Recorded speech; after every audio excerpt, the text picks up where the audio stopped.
Last night you probably woke up around 3 in the morning, just for a few minutes. Maybe you checked your phone. Maybe you felt a flash of worry that something was wrong with you. Nothing was wrong. You were doing something your ancestors did every night for most of human history. You've been told sleep is one long, unbroken block. 8 hours, lights out, lights on. But that idea is only a few hundred years old. Before electric light existed, humans slept differently, far more differently than you'd expect. Historian Roger Ekirch spent over a decade combing through diaries, court records, and medical texts from pre-industrial Europe. He found writers describing two distinct sleeps in a single night. Not one, two. They called them first sleep and second sleep. People went to bed a couple hours after sunset. They slept 3 or 4 hours. Then they woke calmly, almost on schedule, and stayed up for an hour or two in the middle of the night. They prayed, they talked with a spouse, they tended the fire. Some visited neighbors. Physicians of the time even considered this waking window a good time for conception. Then they drifted into second sleep and woke again near dawn. This wasn't rare. Ekirch found over 500 references to this pattern across centuries, in French, English, and Italian texts alike. It wasn't a disorder. It was simply how humans slept. So what changed? Light changed.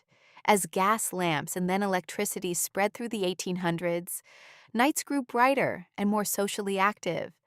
Bedtime shifted later. The gap between two sleeps shrank until it disappeared into one continuous block. By the 20th century, segmented sleep had vanished from cultural memory so completely that waking at 3 a.m. felt like something broken. But here's where it gets stranger. In the early 1990s, psychiatrist Thomas Wehr ran an experiment at the National Institute of Mental Health. He wanted to know what would happen to sleep if artificial light disappeared entirely. He kept volunteers in near total darkness for 14 hours a day, every day, for a month. No electric light, no screens, just long stretches of night, the way winter nights once looked. What happened? Their sleep split in two, on its own. Nobody taught them to do it. They fell into a first sleep of about 4 hours, woke calmly for 1 to 3 hours, then fell into a second sleep. Wehr had recreated segmented sleep using nothing but darkness. Something in the body still remembers this pattern. It doesn't need to be taught. It just needs the conditions to return. Why would the body default to this? The answer lives inside your circadian rhythm. Harvard sleep researcher Charles Czeisler has shown that internal biological cycles run in roughly 4-hour waves through the night, driven by shifting hormones like melatonin and cortisol. These rhythms don't erase just because modern life demands one long block of rest. They get overridden night after night by alarm clocks and artificial light and the belief that waking at 3 a.m. means failure. Here's the twist most people never expect. You're not broken when you wake at 3 a.m. You might be doing exactly what your body was built to do. That calm middle window, produced by naturally elevated prolactin levels, may have once given humans a quiet space for reflection, storytelling, and connection in a world with no other free time to spare. Now think about how you treat that same waking moment today. You grab your phone. You feel a jolt of anxiety.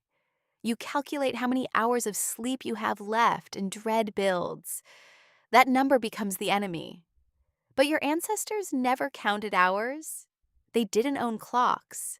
They trusted the rhythm of the dark. Modern life didn't remove segmented sleep. It replaced trust with a countdown. This pattern runs deeper than sleep. Ancestral humans ate in scattered small meals, timed to available light, not 3 fixed sittings. They moved in short, unpredictable bursts, not scheduled 1-hour workouts.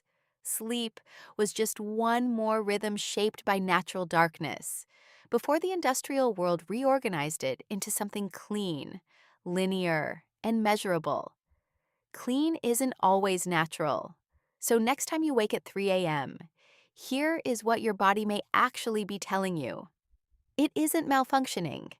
It's echoing something ancient, something your great great grandparents would have recognized instantly and never questioned. You don't need to fight that hour. You don't need an app to fix it. You could simply let it exist. Lie there. Let your mind wander the way it once did by firelight. Notice that the anxiety isn't coming from your biology. It's coming from a clock that didn't exist for most of human history. Tonight, when you wake in the dark, you'll probably reach for your phone again, just for a few minutes. But maybe now, you'll understand exactly what your ancestors were doing in that same quiet hour, centuries before anyone told them it was a problem at all.